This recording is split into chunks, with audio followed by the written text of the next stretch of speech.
کہ شرمگاہ کو حرام سے بچانا ہے. یہ جو انسان بدکاری اور بے حیائی کی طرف جاتا ہے نا، یہ فوراً نہیں چلا جاتا. بڑی پیاری بات علماء کہتے ہیں، پہلے آنکھ بہکتی ہے، پھر دل بہکتا ہے، پھر انسان بدکاری کی طرف جاتا ہے، پھر وہ گناہ کا بڑا کام کرتا ہے. کہ تنہائی کے گناہ سے بچنا یہ بڑی کمال کی بات ہے، اور یہ بڑے کہتے ہیں اللہ والوں کا طریقہ ہے. اللہ نصیب کر دے کہ جب گناہ کا موقع ہے، کوئی نہیں دیکھ رہا، اس وقت اے کاش دل پر یہ خیال جاں گزی ہو جائے کہ رب دیکھ رہا ہے.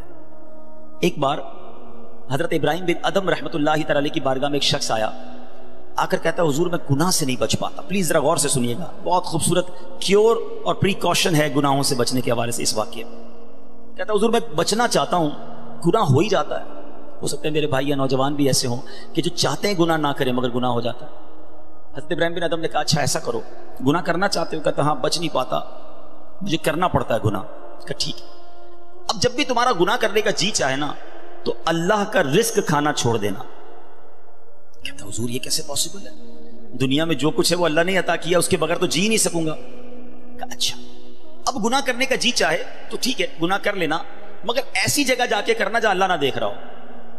تو کہتا حضور east west north south every where جدھر بھی جاؤں گا اللہ تو دیکھ رہا ہے نا، وہ اللہ کی کائنات ہے.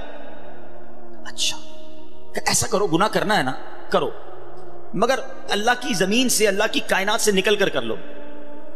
میں اس کی ملک اور اس کی ملکیت والی جگہ سے بھی باہر نہیں جا سکتا.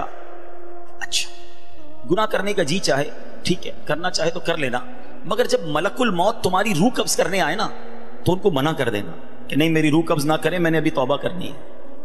تو کہا حضرت nobody have power to deny. کون ہے جو ملک الموت کو منع کر سکے گا کہ میری روح قبض نہ کرو؟ جو وقت ہے وہ تو آ کر رہے گا. فرمایا اچھا پھر ایسا کرو گناہ جتنے کرنے کر لو، مگر قیامت کے دن جب فرشتے تمہیں جہنم کی طرف لے جانے لگے نا تو ان کو منع کر دینا کہ نہیں میں نہیں جاتا. کہا حضرت یہ کس کے پاس پاور ہے؟ وہ تو گھسیٹتے ہوئے جہنم میں لے جائیں گے، وہاں تو جو حکم ہو گیا اس پر عمل ہوگا. اب حضرت ابراہیم بن ادم نے پہلے کہتے ہیں نا مقدمہ، ایک آپ کہتے ہیں نا پہلے جزیات جمع کیے، باقاعدہ اس کا مائنڈ سیٹ بنایا، اب اسے خوبصورت سمری بیان کی. فرماتے بیٹا ایک بات سنو، تم اللہ کا رزق کھانا چھوڑ نہیں سکتے، اللہ کے ملک سے باہر جا نہیں سکتے، مرنے سے پہلے ملک الموت آئے تو ان کو منع نہیں کر سکتے، جہنم کے فرشتے تمہیں عذاب کے لیے لے جائیں تو ان کو بھی روک نہیں سکتے. جب یہ سارے کام نہیں کر سکتے تو پھر ایک کام کر لو، گناہ کرنا ہی چھوڑ دو. پھر وہ بندہ زارو کتار رونے لگا اور کہتا ہے حضرت میں وعدہ کرتا ہوں آج کے بعد گناہ نہیں کروں گا. اے میرے بھائیوں میرے نوجوانوں، میں بہت اچھی طرح جانتا ہوں، میں آپ کی لائف گزار چکا ہوں، میں بھی اسٹوڈنٹ رہا ہوں. یہ لائف بڑی ڈیفیکلٹ ہے، شیطان اس میں بڑا حملہ کرتا ہے، نفس بڑا حملہ کرتا ہے، گناہوں کی طرف بہت کھینچتا ہے. مگر یہ ولیوں کا شیوا ہے کہ وہ جوانی میں عبادت کرے. اللہ کو بڑا پسند ہے وہ نوجوان. اللہ فرشتوں پر فخر فرماتا ہے کہ دیکھو میرا بندہ جوان ہے اور میری عبادت کر رہا ہے. مگر آج جوان کہتا ہے جوانی تو دیوانی ہے، مزے کرنے کے دن ہیں. مولوی صاحب بوڑھا ہونے کے بعد میں اللہ اللہ ہی کروں گا، 40-50 سال کے بعد میں مسجد میں بھی چلا جاؤں گا، میں داڑھی بھی رکھ لوں گا، ابھی تو انجوائے کرنے دو.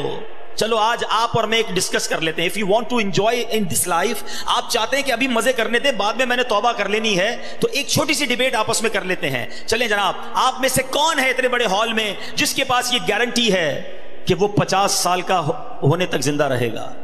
Anybody have guarantee? Nobody has guarantee. 50 سال زندگی مجھے ملے گی، کوئی ہے؟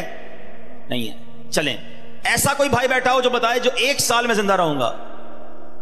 Nobody has guarantee for live for 1 year. چلو 1 ہفتہ زندہ رہنے کی گارنٹی ہے، کل صبح تک زندہ رہنے کی گارنٹی ہے. سمجھدار لوگ ہیں، میری بات آپ فالو کر رہے ہیں. اٹ مینز آگاہ اپنی موت سے کوئی بشر نہیں، سامان 100 برس کا ہے، پل کی خبر نہیں. آپ کہتے ہیں میں بوڑھا ہو کے توبہ کر لوں گا. ارے آج دنیا سے میں جا سکتا ہوں اور آج چلا گیا تو اللہ کو کیا جواب دوں گا؟ حرام کرتے ہوئے، شراب پیتے ہوئے، بدکاریاں کرتے ہوئے، گرل فرینڈ اور بوائے فرینڈ بنا کر حرام باتیں کرتے ہوئے کدھر جاؤ گے؟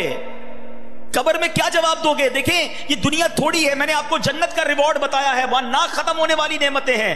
دنیا کی ایکسپائری ڈیٹ ہے، we have to go from this world. ہم سب نے دنیا سے جانا ہے، مگر جنت میں جو چلا گیا اسے موت نہیں آنی ہے. ہم فیہا خالدون، قرآن کا وعدہ ہے کہ ہمیشہ ہمیشہ جنت میں رہیں گے.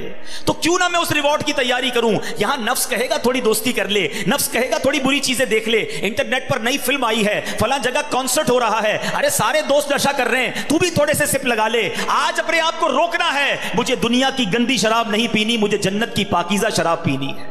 مجھے دنیا کی بے حیائی نہیں کرنی، گندی عورتوں اور لڑکیوں کی طرف نہیں جانا ہے۔ میری بہنیں اگر سن رہی ہیں وہ نیت کریں کہ ہم پردہ کریں گے، ہم بوائے فرینڈ کی طرف نہیں جائیں گے، انشاءاللہ ہم جنت کی نعمتیں حاصل کریں گے، جنت کا گھر حاصل کریں گے۔ یہ تھوڑی سی زندگی صبر سے گزار لو، تھوڑی سی زندگی توبہ کر لو۔ آج تھوڑی دیر ہال فل ہو گیا ہے، مجھے بھی پسینہ آ رہا ہے، آپ کو بھی گرمی لگ رہی ہوگی، مگر مجھے بتائیے قیامت کے دن گرمی کیسی ہوگی؟ جب 50,000 سال کا دن ہوگا، سورج 1.25 میل پر ہوگا، زمین تانبے کی ہوگی، دیر از نو شیڈو، اللہ کے عرش کے سوا پوری قیامت کے دن کوئی سایہ نہ ہوگا۔ سبحان اللہ، نبی پاک فرماتے ہیں جس دن اللہ کے عرش کے سوا کوئی سایہ نہ ہوگا، چند خوش نصیب ایسے ہوں گے جنہیں اللہ کے عرش کا سایہ نصیب کیا جائے گا۔ ان 7 قسم کے لوگوں میں ایک قسم وہ ہے کہ وہ نوجوان جس کی جوانی عبادت میں گزری، قیامت کے دن اللہ کے عرش کا سایہ نصیب ہوگا۔ پلیز اپنی جوانی کو بچا لو۔ ایک بزرگ تھے، 100 سال عمر ہو گئی، ان کی آنکھیں بھی صحیح، ان کے دانت بھی صحیح، ان کی سماعت بھی صحیح، ایوری تھنگ پرفیکٹ، جوان۔ لوگوں نے کہا حضور 100 سال میں تو بندہ بستر سے لگ جاتا ہے، your every part of the body is perfect, یہ کیسے پاسبل ہے؟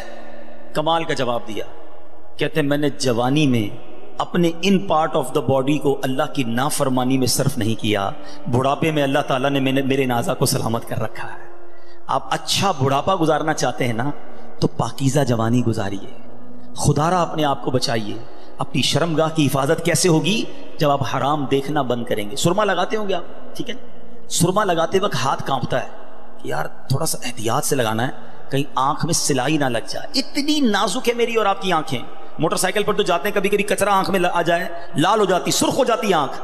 ٹرائی ٹو انڈرسٹینڈ، اتنی نازک آنکھیں ہیں، اور ان آنکھوں کو جو حرام سے فل کر رہا ہے، روزانہ انٹرنیٹ پر نہ جانے کیا کیا دیکھ رہا ہے۔ حدیث پاک کا مضمون ہے جو اپنی آنکھوں کو حرام سے بھرتا ہے، قیامت کے دن ان کی آنکھوں میں جہنم کی آگ ڈالی جائے گی۔ کیسے برداشت کریں؟ ہم بہت کمزور ہیں میرے بھائیوں، خدا